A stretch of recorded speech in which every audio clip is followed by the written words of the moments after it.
Haitai, gusuyo chuga nabira, wane oyakawashina kona toibi, itasarugutu unige sabira. Hello, John, Peter, Bianca, and everyone.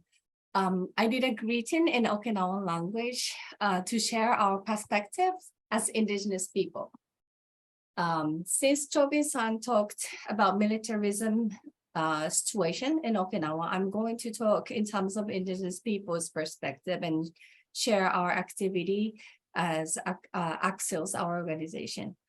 Like Chobi-san mentioned about the 1879, Japan's annexed Ryukyu. Ryukyu is our island chain, and then it was an independent nation, but it's placed under the Japanese administration since 1879. And yet the majority of the people has roots in the Ryukyu. So we Ryukyuan people are the majority people of on our island. And we are the native people. We have land, language, worship, history. But ever since Japan came to Okinawa, Ryukyu, and then it's become Okinawa Prefecture, one of the prefecture of the Japanese nation, called Okinawa Prefecture. Yeah. So since Okinawa Prefecture was established, another assimilation person came to Okinawa to sacrifice for Japanese people. So our language were banned to use in the a public education system or to go to the city hall. You better not to speak your local language. You have to use proper Japanese to become real Japanese. And then that's how our people were assimilated, and then it turns into the battlefields. In 1945, Satoko-san mentioned about the Battle of Okinawa, but more than 1/3 of the population were lost because it was a grand battle, and then Japan want to keep the battle in Okinawa so that the mainland Japan are safe. They can save their emperors and so on. So the Japan wanted to use Okinawa as battleground to their sake. And then again, even after the war, Japan wants to keep the U.S. military power close to Japanese, archipelago, but they don't want to have it in their land. So Japan put all the bases, most of the bases on Okinawa. It's called the NIMBY, not in my backyard. So they can enjoy their, freedom, democracy, and then economies and so on. And then they put all the burden to Okinawa. And again, this is again happening in terms of self-defense spaces over this China's threatened, and in Taiwan a situation. They want to use Okinawa, Ryukyu, and islands again to protect Japan, and then they want to kind of enjoy the tension and then this military games over Okinawa. So we local Okinawan people really strongly against that situation. So in terms of Indigenous people's perspective, 2008 UN recommendation sent to Japanese government to recognize Ainu people in Hokkaido, a northern part of Japan, and then Ryukyuan people in the southern part of Japan as indigenous people of Japan and protect their human rights as indigenous peoples. Yet, 2008, there was a D8 summit at the Hokkaido. So Japan decided to recognize Ainu people as indigenous people, but they left over Ryukyuan people like us as indigenous people. So ever since, it's already 5-6 times UN recommend to the recognition about the Ryukyuan indigenous people to Japanese government, but they have ignored for until now. And in 2009, UNESCO listed our language as endangered language, and then put that into the Red Book to warn this is endangered language. You're losing language as endangered languages. And we have like 6 different language groups in the Ryukyus, because it's like a really long, wide island chain. So Amami to Yonaguni, there are so many islands, and then each island has different languages. But now, according to the survey of Okinawa Prefecture, only 20% of people use the language daily life, including like a greeting, just I, say some words to you. And only 1.7% people say they mainly use the language. And less than 5% teenagers say they can understand the language. As I told you, the majority of people of Okinawa are the Okinawan people, but we are like a shrink and using the language. We cannot really use our own language. Language shift is occur. Like we don't have any chance to learn our own language in the public education system. And so this is one of the example. You can see how the colonial situation in Okinawa. And I want to talk one more example about the democracy. In 2019, we have referendum over the relocation plan to build up the new U.S. military base, because the one we have in Ginowan City is like a middle of all the, like a hospitals, like a residential area. Next to the elementary school, universities, and so on. The U.S. military base is placed just in the middle of the city. So, it's dangerous. So people want to, get out of it. But the Japanese and then U.S. government wants to relocate within Okinawa. It's just 30 minutes away from Ginowan. So it's almost the same situation for us, but they say this is a solution to, okay, let's relocate for the, the sake of Okinawan people. But we said no. So we did a referendum. More than 70% of voters in Okinawa voted against a plan to relocate U.S. Marine Corps Air Station Futema from Ginowan to Henoko. But on the day, we were so happy we can show our, will using the democratic power. But the Ministry of Defense said, okay, you may have your Okinawan democracy in Okinawa, but we have our democracy in Japan, which means we're the minority people, so they don't want to listen to our, voice. And then they just restart the construction very next day. After the referendum. So it's keep continuing, and then Okinawan people are sitting protests, and everyday basis we use like a political power, democratic power, and we use the civilian movement to try not to be finished, because once it's completed, and then it may stay another 100 years in Okinawa, and we don't want that.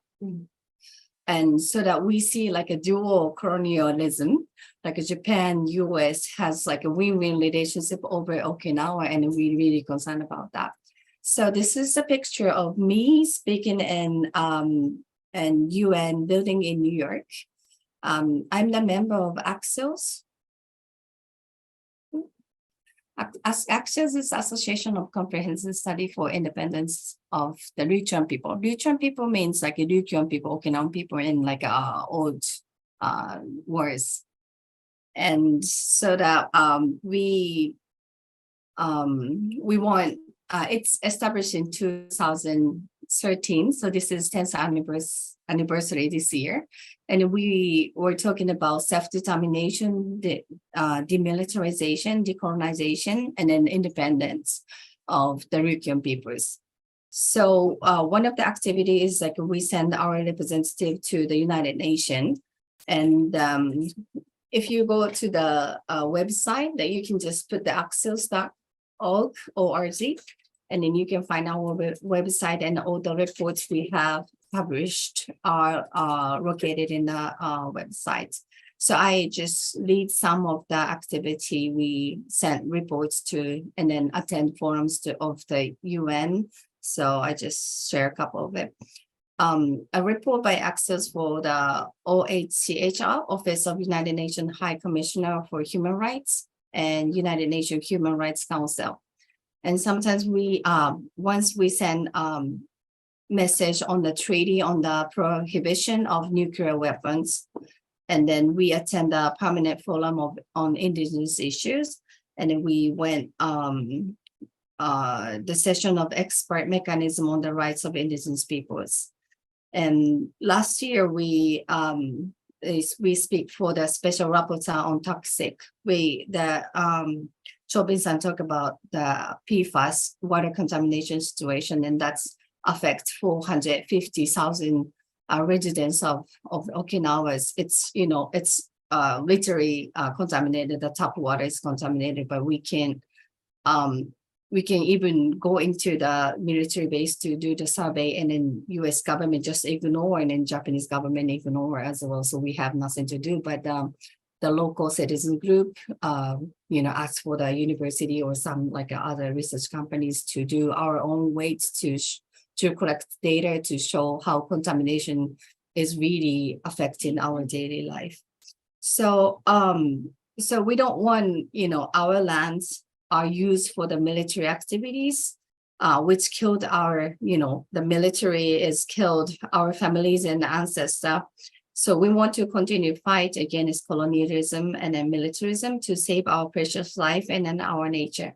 Thank you. Thank you so much. Thank you, Shinako. That was wonderful. Thank you, Chobin. Well, we've learned so much today.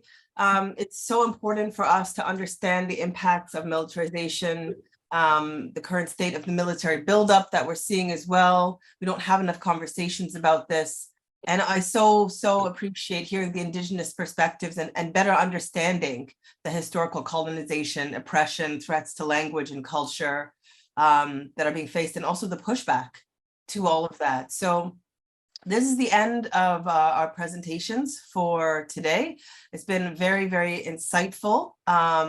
And now we are moving on to the Q&A. We have about 25 minutes left for that. We're also going to be joined by Professor John Price, who is on the advisory board of the Canada-China Focus, which is a pan-Canadian anti-racist project that aims to promote critical conversations and policy initiatives on Canada-China relations. And we co-organized this event with them today. So I'm actually going to turn to John for the beginning of our question and answer period to just comment on what he's heard today from the panelists' remarks and ask the first question.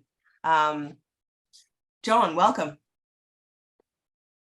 Thank you so much, Bianca. I hope you can hear me.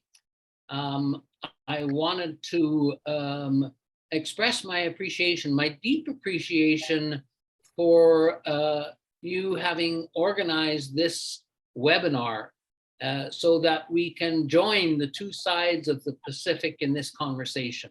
I think it's a historic moment for Canada to be doing this. We haven't had enough outreach. So I'm deeply appreciative of CFPI, particularly Satoko, who has worked hard for so many years on this subject, and particular to Chobin Zuckerman-san and Shinako Oyakawa-san for their presentations. Like I said, I think it is a moment that I certainly will remember because I don't think it's happened very often. And so my question is, how can we make this happen more often and particularly develop the ties amongst resistance movements against militarism and colonialism, imperialism, particularly among indigenous peoples? Because I think we here in Canada, we know there is a very strong indigenous resurgence that has existed for many years and is gaining strength all the time. And we know that's true in the United States. We know it's true in New Zealand, Aotearoa, in Australia, in Hawaii. Indigenous peoples are fighting, but we do need to bring their voices together and bring them to America and to Canada to really wake people up. And so my question is, how can we do that job better? And And again, thank you so much for tonight's presentation. Thank you, John. So I'm going to turn to Chobin first to respond to John's question. That's a good idea. I think we've been fighting with the big power, Japan and the United States of America. But Okinawa is such a small area in the country. Plus, language problems. I speak English and Shinako speaks English, but most of Okinawan people cannot handle English. So that's why we are so weak to speak out to the world. But this time, as John said, it's a historical moment. We would like to have more chances to speak out this area, this chance. And also, what I would like to mention, like Bianca said, Mr. Hatoyama Yukio, former Prime Minister, I'm a member of his institute, East Asian Institute. And I was with Hatoyama, Mr. Hatoyama 2 days ago in Tokyo. And after Hatoyama retired Prime Minister, 2010, it's been 13 years. He has visited Okinawa, or we invited him to visit Okinawa. And he is learning how Okinawa's situation is. And he's trying to hard to work out for peace. And Okinawa should be the center of peace of East Asia community. So we have Hatoyama is working hard, and we have Bianca in Canada, we have Peter in Washington, D.C., and John in American University, and other peoples too. So we would like to have more chance. Thank you, Bianca. Thank you, John-san, Peter. Thank you. Can I? It's really, this is something like we're struggle for, and then we, like a social civilian organization try to connect each other. And then academic circle, we all, of course, like a lot of researchers write about and research about Okinawan situation. And then we have like an indigenous network. We try to connect the indigenous network as well. But as Chobin-san said, like we have like a language barrier. Not many people can speak English, so it's really hard to communicate internationally. But luckily, we have our population like a World Uchinanchu network. Like Uchinanchu is Okinawan people, and then since like like Okinawa has like a really like a poor like a poverty was really big issue. And a lot of our, ancestor, like relatives went to overseas and then to work and send, money to support the Okinawan families and so on. So we have a lot of population in Canada. And then they really active in like a social movement and then academia and then so on. So please invite those people, include those people, and then they have motivation to share our like Okinawan history with, and then the situation with you. So let's, put somewhere in your head, and then if we have chance again, then I'm willing to, contribute something like, I could do. So please keep in that mind. Thank you.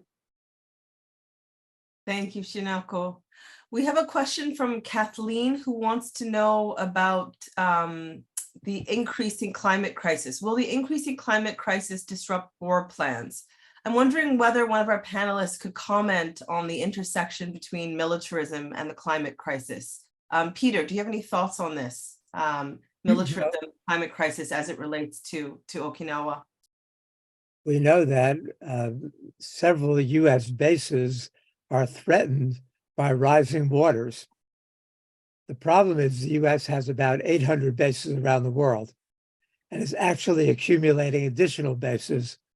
So it might have to sacrifice a few bases because of the climate crisis. But right now it's intent upon increasing the number of bases to compensate for the ones that might lose. So I think it will affect it, but I don't think it's going to affect it quickly enough to deal with the crises that are quite imminent. The threat of war, as I said, the American planners see the need for war by 2025. They see their possibility of defeating China as shrinking rapidly after 2025. So we're dealing with a couple of years that we have to mobilize very, very quickly if we want to have a planet at all left, potentially. Thank you, Peter. We have a question from Hideki, and it's for Satoko. What is the Canadian military doing with the US military in the far western part of the Pacific, asks Hideki, who also hopes that Canadians will question their government about this. Do you have any thoughts on this? And maybe John as well. Do you have any thoughts on this? Also has the Canadian in the room. You know, what is the Canadian military doing with the US? What are they up to? I know you went into this, Satoko, but do you have any elaboration for Hideki? Yeah, well, Canada used to have some independent foreign policy from the US, you know, for example, at the time of the Iraq War, or current Justin Trudeau's father, you know, Pierre Trudeau's time, some independent policy with regard to China and with Cuba as well. But since Justin Trudeau came in, this doesn't seem to be like totally seamless foreign policy between Japan and Canada and the United States. It's like Canada has no brain or no independent thinking, and this is basically why the Canada is everywhere in Asia Pacific, you know, and the Canadian people allow it to happen. When Canadian people or media choose not to not even look at it, because Canada, you know, Canadians tend to think that they're better than Americans, and that's their identities, and they're more, you know, gentler and more peaceful. But that's totally wrong. Well, now we know that the Canada is one of the biggest hawks, you know, of the NATO, you know, increasing military aid to Ukraine and recent warmongering against China. Honestly, I was happy to take a break from Canada this time, because every day in the media, you know, the Chinese interference and China this, China that, and all across media and the government, and even liberal-minded people in Canada. And this has become a very scary place. So I don't know how much I'm addressing Hideki's question, but I think it's so important that the Canada and Canadians know what they're doing, and to be independent, or to be critical of this liberal-minded Canadians. And I want to take this opportunity to touch on this important, very important, big international movement that happened almost 10 years ago for the international scholars and artists and journalists. There were 103 of them stood against the military base construction in Henoko that Shinako talked about. They were mostly American, like famous, you know, liberal thinkers. Noam Chomsky, Peter Kuznick was one of the organizers. Oliver Stone, Anne Wright, Daniel Ellsberg, you know, who we talked about. Historian John Dower, they were all among the signers, and there were quite a few Canadians as well. Joy Kogawa, the Japanese Canadian author, David Suzuki, the major environmental guru of Canada, and Naomi Klein, you know, the journalist and media critic. So they all came in.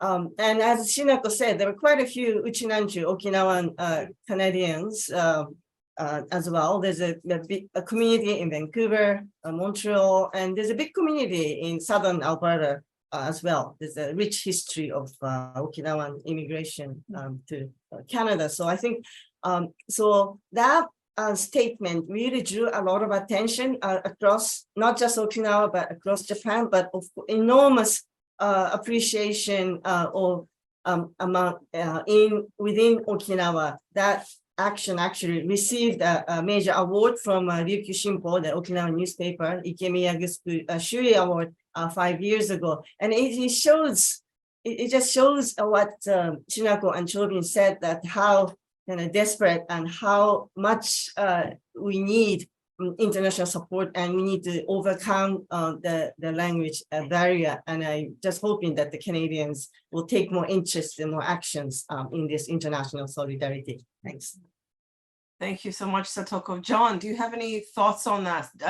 Just to add to that, Diana has a question about the presence of Canadian warships in the Pacific, and is also asking about accountability, and says, how do we as Canadians obtain full disclosure from the Trudeau government about the presence of these warships?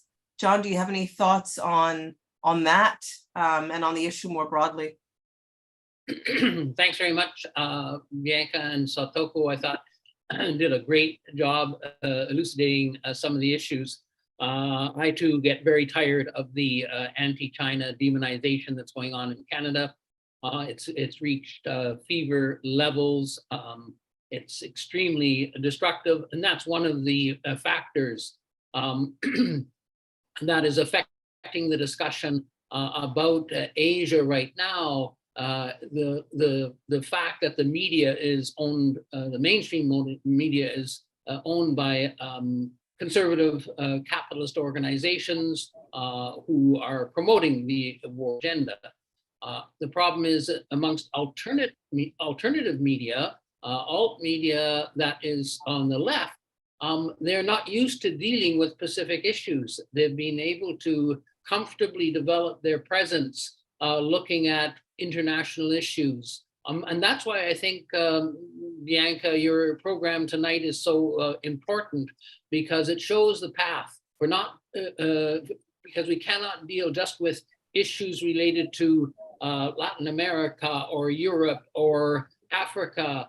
We have to deal with issues in the Pacific. And so I think that the reason the Canadian government is able to get away with so much these days is partially because of all the propaganda, partially because the left is not used to dealing with Pacific issues. And there's a sort of reticence now because they're worried about being branded as being pro-China and becoming marginalized. And so even on the left, there's less inclination. Having said that, there are great organizations, and we see alternate media such as the Canadian Dimension and Rabble.ca starting to take up the issues. And so I think that's a very positive development that we have to continue to build on. Thanks. Thank you, John. Thank you very much for that excellent analysis. I totally agree that we cannot ignore what is happening in the Pacific. There's just too much on the line. So we have some questions around sort of peace activism and social movements. Why has the Okinawa peace movement been so strong, and what can the Canadian peace movement learn from Okinawa? Wondering, Shinako, Chobin, Peter as well. I know you've been very inspired by and involved in that movement. I'd love to hear from you. The biggest reason is, as Satoko mentioned and Shinako mentioned, the Battle of Okinawa. We lost so, I almost cry. So many lives. And 1945, the war ended. But soon after, the US military took over Okinawa. And it's been 78 years since then. And we still was fighting our human rights. Basically, human rights. We don't have self-decision. We mean Okinawa doesn't have self-decision making rights. And we just want this rights to survive, to let our kids or grandsons, granddaughters have a peaceful lives. So that's why Okinawa people still fighting. And I would like to mention one thing. It's new movement for peace is coming up in Okinawa. We had a gathering in February this year, and a second gathering in May. And in the fall, we're going to have a third peace gathering. And by now, senior age and youth age hasn't had matched. But in February, in May, youth members came up to the front of the gathering, and behind me, Miyuki is one of them. East Asian Institute community, we formed Young Friendship Okinawa. And last April, we started that, and we have 26 members now. And so new members are moving and influenced senior people. That's a good movement. We're going to continue that one. Thank you. Thank you. Thank you. Thank you, Chobin. I'm going to shift now to some questions about imperialism. And I'm going to ask Peter, why are these bases so critical for the U.S.? I've been to Okinawa several times to support the anti-base movement. I think it was 2014 when Sadako and Joseph Gerson and I met with Al Magleby. He was the U.S. Consul General, the highest official, American official in Okinawa. And we asked him, why is Okinawa so important? Given the fact that the Okinawan people don't want the U.S. bases there, many Americans don't want the bases there. Why do you cling so desperately to this against the will of the people? And he said, no piece of real estate is so strategically located as Okinawa. And he said, vis-a-vis North Korea, vis-a-vis Taiwan, vis-a-vis China, we need to have Okinawa. And that's why the majority of American troops and bases are on Okinawa, this tiny part of Japan. Less than 1%, I think, of the land mass of Japan, more than 50% of the bases. So the United States has a clear desire, because if the United States is going to wage war in the Pacific, it wants Okinawa and it wants Japan as the launching point for those wars. And increasingly, Japan is playing that role. Japan is doubling its military spending over the next few years. Japan has become one of the most hawkish countries, and that's not the history of Japan. And Japan had a peace constitution, Article 9, that was exemplary, that was held up as a model for the world. Now it's a laughingstock.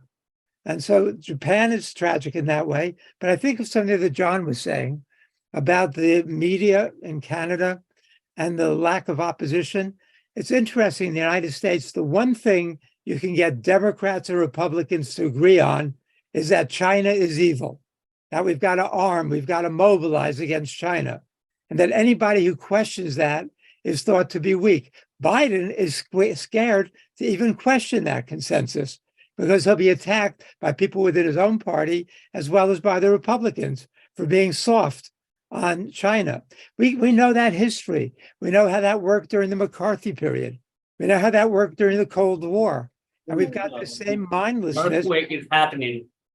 We got that same mindlessness in the United States right now, and it's very frightening. Thank you, Peter. Thank you so much. Riveting. I feel I'm learning a Can I lot. add something to Peter's? Please. What the existence of the U.S. military bases on Okinawa are analyzed in so many different interpretations throughout the history. Right after the war, the U.S. said to explain to Asian country to put the U.S. bases on Okinawa because Japan want to come back to Asia, so we are top of the bin, we prevent Japan to invade Asia again. So we need U.S. military bases on Okinawa. And later, at the Cold War, they say, okay, the evil Soviet Union is there, so we have to stay here. And now like China, North Korea, we have to stay here. So like every time like a reason is changing. So it's not this whole strategy. And then one of the think tank in America said like 70% of the U.S. Bases like of Japan are located in Okinawa. That's like too risky if you think about the missile strategy of China. And then Okinawa is like a southern island. It's typhoon comes so many times every year. So it's really hard to take care of this like the fighter jets because it's ruined by the sea breeze and they have to take care. And then every time typhoon comes and then the fighter jet needs to escape and then they goes to Guam from here. So it's really not really the suitable area for military anyway, but they want to keep it because of the political reason, not the like a military strategic reason. It's like that's Japan. They have will to keep the US military base on Okinawa, not in their land.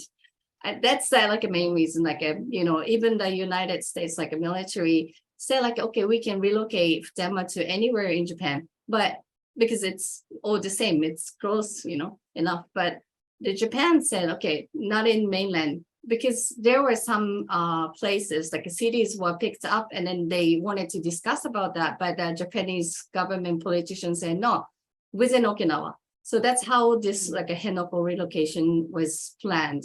So this is really important. It's, our human rights issue, our democracy, our will is not hard. Like it's like they ignore, but the Japanese like ideology, political reason, like they want to use our islands as a military base.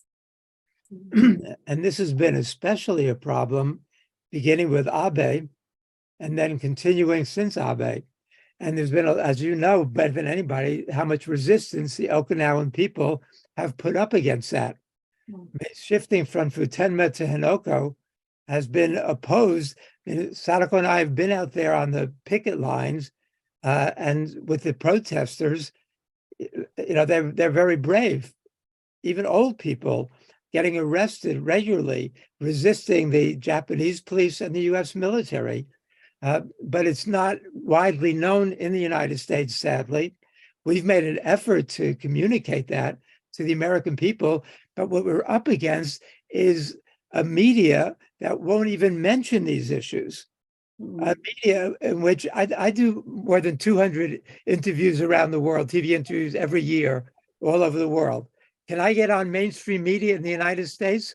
Almost never. And nobody with my views, whether it was Dan Ellsberg or Noam Chomsky or Howard Zinn, has access to US mainstream media. They say we've got a free press, but it's so tightly controlled that if you don't mouth something like the official narrative, you don't get a word on American media. So the American people, I wouldn't say they're brainwashed, but they're certainly ignorant and they don't protest. There has not been an anti-nuclear protest of any size in the United States since 1982, really. There haven't been anti-war protests in the United States since 2003 with the invasion of Iraq. The American people are, sleepwalking potentially to, Armageddon if this craziness continues. Thank you.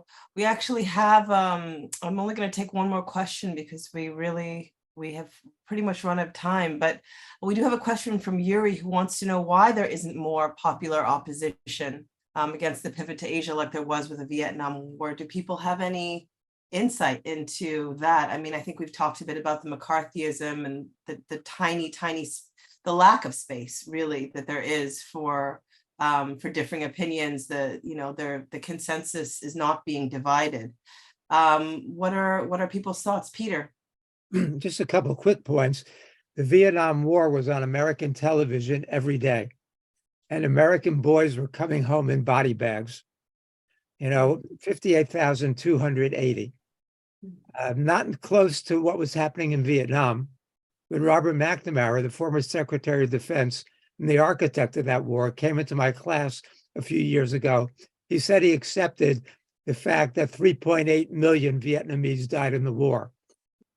So the 58,280 Americans is a tiny fraction of that. But the Americans cared. And many of them cared because their sons were coming home dead, but others cared because of the outrage, the moral outrage, the obscenity of the US invasion of Vietnam. But we don't see that now. We see Putin's crimes and aggression. We see Xi Jinping standing up and being belligerent, and standing up for Chinese rights. We see other bad guys around the world, but the Americans still believe in American exceptionalism. The idea that the United States is not only different from other countries, the United States is better than other countries. And the US goes out in the world trying to spread freedom and democracy.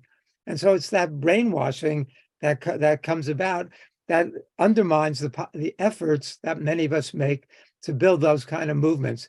And it's tragic, and we can't stop. And we have to build the global movements that Shinako and others were talking about. And some of us are trying to do that now, because that's what we need to do. Thank you, Peter. I think that's a good note on which to end. And just to Chobin and Shinako in particular, for the perspective of solidarity to our audience, many of whom are in Canada, what is meaningful solidarity with Okinawa? What could that look like?